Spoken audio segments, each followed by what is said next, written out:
Welcome back to Brick by Brick. Today we're going to be going over a bit of an interesting topic.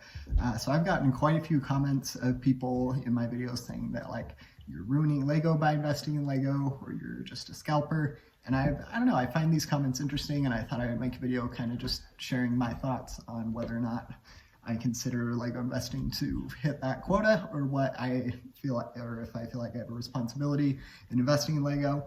And I generally tend to not think that's the case. Like generally, at least, especially at the smaller level, like I don't keep anybody from being able to buy a Lego set. That's never been the case. I've never been able to financially even been able to just take every set from the store shelves.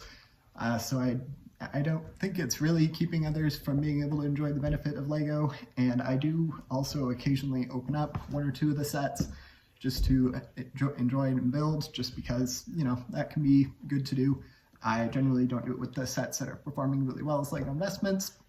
And I also feel like by investing in Lego, you're providing a service for helping others who are who don't buy the set when it's in production, but they're still able to get it even though they have to pay a premium for it after the set retires. And I think that that is still doing a good service to make sure that people can still be able to buy the sets, because if that weren't the case, then Lego would stop making the set.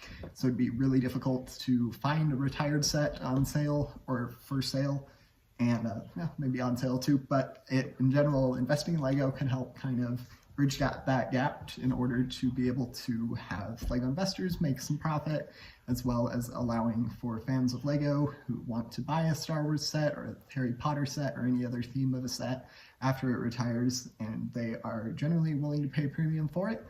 That has been the case for pretty much every Lego set I've invested in, but I can see where people are coming from, that it does seem like kind of like a scalper kind of. I can see where they're coming from. I generally don't agree with that line of reasoning, but I thought it would be interesting to hear your perspective in the comments. If you guys have a different take or agree with me, I'd be happy to hear it.